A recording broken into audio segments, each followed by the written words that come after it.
If you've been paying any attention to the NBA world, I think you know that Klay Thompson really hasn't been Klay Thompson in quite some time, going back to last season, which in my opinion was the lowest point in his career, and he topped it off with an 0 for 10 performance that would take over social media comment sections. But then news came out that Klay Thompson would be heading to the Dallas Mavericks, and this potentially could be the change of scenery that he needed. The Mavericks had just fallen short of winning an NBA championship and were looking for some upgrades, so Klay Thompson stepped in.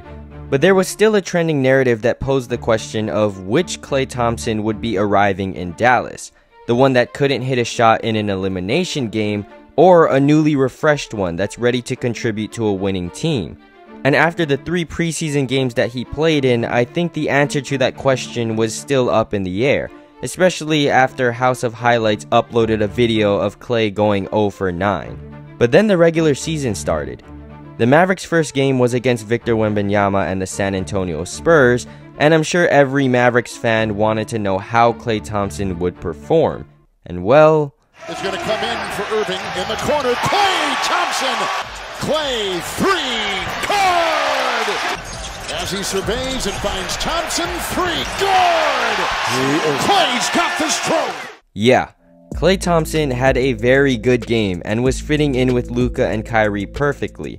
And I think the biggest change is shot selection and how he's getting his shots. In the Golden State system, there's tons of movement involved, and I think it wore out Klay's legs, so by the time he got his shot off, he was shooting tired. Remember, this is a guy that had back-to-back career-ending level injuries, so it's a much different scenario than the original Splash Brother days. But on the Mavericks, he really doesn't have to do much, he's just open. Let me show you. Here's Luka with the ball. He comes off a screen from Gafford, and because Gafford has proven to be such a serious lob threat, Chris Paul elects to slightly drop. So Luka kicks it to Klay, and with CP in recovery mode, Klay pump fakes and takes a 1-dribble pull-up. Thompson, the fake 3, and he goes for the mid-ranger. Here's Luka with the ball again. He comes off a screen, this time from Derek Lively. Klay is already set up in the paint, setting a back screen on Wemby.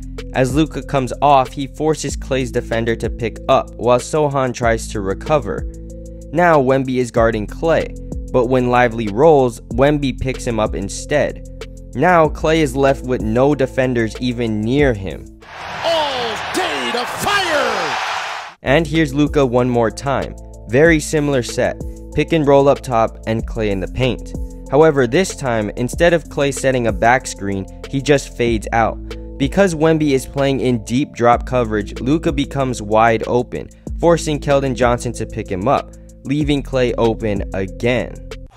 Thompson from Doncic. Well, now another 3! And now he has the record. In each of these plays, there's really not that much running. It's just spacing or executing one simple cut and he's already open. It's the solution to the 2 problems that I believe were causing all his issues.